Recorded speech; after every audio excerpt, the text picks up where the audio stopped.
तो hello friends, कैसे हैं आप सभी। उम्मीद है आप सभी बहुत अच्छे होंगे। तो आज की अपडेट है HSSC CET के बारे में, जिसका हरियाणा के लगभग सभी युवाओं को इंतज़ार था।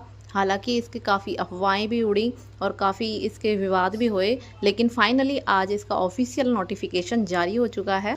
तो आइए देखते हैं क्या कुछ दिया हुआ है इस नोटिफिकेशन में जो आप लोगों के लिए इम्पोर्टेंट है। सबसे पहले हम बात करते हैं इम्पोर्टेंट डेट्स की।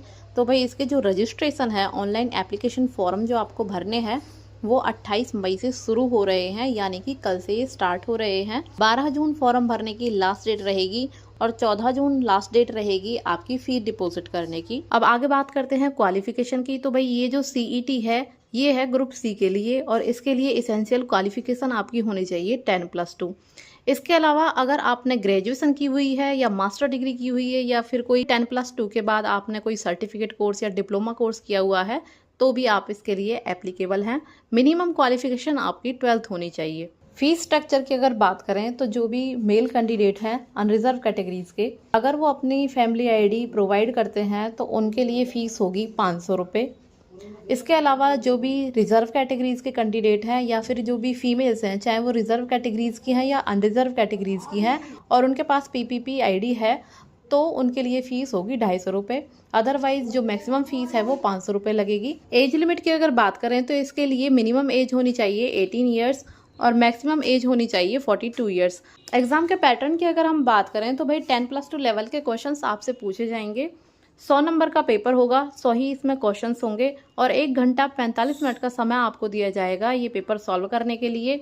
इसमें 75% वेटेज होगी जनरल अवेयरनेस की, रीजनिंग की, क्वांटिटेटिव एबिलिटी, हिंदी, इंग्लिश और कंप्यूटर से रिलेटेड क्वेश्चंस भी इसमें पूछे जाएंगे। 25% वेटेज रहेगी history, current affairs, literature, geography, environmental और हरियाणा कल्चर की।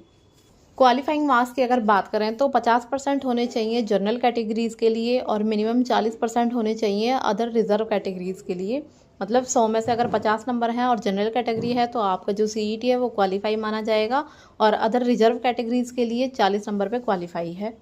अब अगर इम्पोर्टेंट डॉक्यूमेंट्स की बात करें तो जो आपने क्वालिफिकेशन की है उसके सर्टिफिकेट्स आपके पास होने चाहिए। दूसरा, आपके लेटेस्ट फोटोग्राफ्स होने चाहिए, सिग्नेचर आपके होने चाहिए, आप जिस भी कैटेगरी से बिलोंग करते हैं उस कैटेगरी का सर्टिफिकेट होना चाहिए और ये जो सर्टिफिकेट है ये नया ही चलेगा, पुराना इसमें नहीं चलेगा। 1 अप्रैल 2025 के बाद का जो बना होगा सर्टिफिकेट वो सर्टिफिकेट आपको इसमें कैटेगरी वाला देना है। EWS वाला जो सर्टिफिकेट है वो 13 जून 2024 के बाद का भी चल सकता है, लेकिन इससे पहले का, मान लो आपका 11 जून 2024 का बना है तो वो इसमें आपका नहीं चलेगा, नया ही बनवाना पड़ेगा। 13 जून 2024 के बाद वाला जो है वो चल सकता है। इसी तरह से अगर आप SC ST या फिर BC कैटेगरी से बिलोंग करते हैं तो उनका ये जो कैटेगरी रिजर्वेशन वाला सर्टिफिकेट है ये 1 अप्रैल 2025 के बाद का चलेगा। इसके अलावा आपका परिवार पहचान पत्र, आपका आधार कार्ड, हरियाणा रेजिडेंस सर्टिफिकेट, इसके अलावा जैसे अगर आप डिसेबल हैं, हैंडीकैप हैं तो इस चीज़ का जो भी सर्टिफिकेट है वो आपको लेना होगा। और इसके अलावा एक इस नोटिफिकेशन में दिया हुआ है अंडरटेकिंग 7। ये जो अंडरटेकिंग 7 है ये भी आपको फिल करके रखनी है, ठीक है।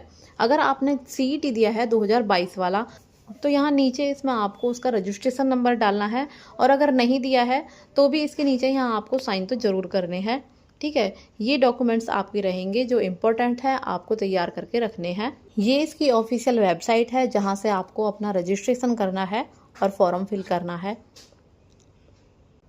एग्ज़ाम डेट अभी इसकी नहीं आई है, एग्ज़ाम डेट जो भी होगी वो अलग से नोटिफिकेशन के जरिए आपको बता दी जाएगी।